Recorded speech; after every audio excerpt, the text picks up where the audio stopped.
ഇത്രയും കുട്ടികൾ ഇവിടെ ഇത്തരത്തിലുള്ള വളരെ സീരിയസ് ആയ ഒരു ഡിസ്കഷന് വേണ്ടി, സീരിയസ് ആയ ഒരു സമ്മിറ്റിന് വേണ്ടി പങ്കെടുക്കുന്നു എന്നുള്ളത് തന്നെ വളരെ ആവേശകരമായ ഒരു കാര്യമാണ്.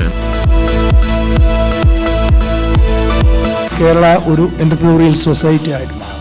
എൻ്റർപ്രനേഴ്സിനെ മാനിക്കുന്ന, അവരെ എൻകറേജ് ചെയ്യുന്ന, അവരുടെ ഫെയിലിയേഴ്സിനെ ആഘോഷിക്കുന്ന ഒരു സമൂഹമായിട്ട് കേരളം മാറണം എന്നുള്ളതാണ് എൻ്റർപ്രനോറിയൽ സൊസൈറ്റി എന്ന് വെച്ചാൽ ഉദ്ദേശിക്കുക.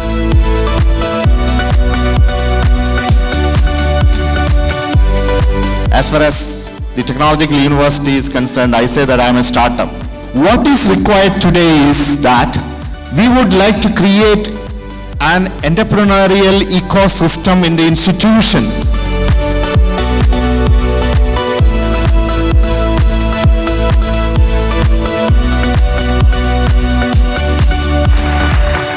കേരള സ്റ്റാർട്ടപ്പ് മിഷൻ നമ്മുടെ സംസ്ഥാനത്തെ മികച്ച യുവ സംരംഭകരെ വാർത്തെടുക്കുന്ന ദൗത്യമാണ് നിറവേറ്റുന്നത്.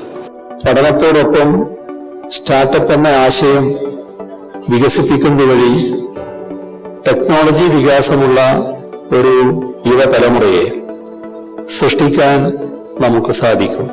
കേരള സർക്കാർ ബജറ്റിൽ 100 കോടി രൂപ സ്റ്റാർട്ടപ്പുകളുടെ ഉന്നമനത്തിനായി വകയിരുത്തിയിട്ടുണ്ട്. കേരള സർക്കാരിന്റെ സംരംഭകത്വ വികസന പദ്ധതിയുടെ ഭാഗമായ IEDC സമ്മിറ്റ് വൻ വിജയമാകുന്നത് നിങ്ങളെല്ലാവരുടെയും പങ്കാളിത്തത്തോടെയാണ്. ആ നിങ്ങളെല്ലാവരെയും ഞാൻ ഹാർദമായി അഭിനന്ദിക്കുന്നു.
സ്വയം സംരംഭകരെ വാർത്തെടുക്കുക, സ്വയം സംരംഭകർക്ക് കടന്നു വരാനുള്ള ഒരു സാമൂഹ്യ രാഷ്ട്രീയ അന്തരീക്ഷം സംസ്ഥാനത്ത് സൃഷ്ടിക്കുക, അതിനായുള്ള പ്രവർത്തനങ്ങൾക്ക് നേതൃത്വം കൊടുക്കുക.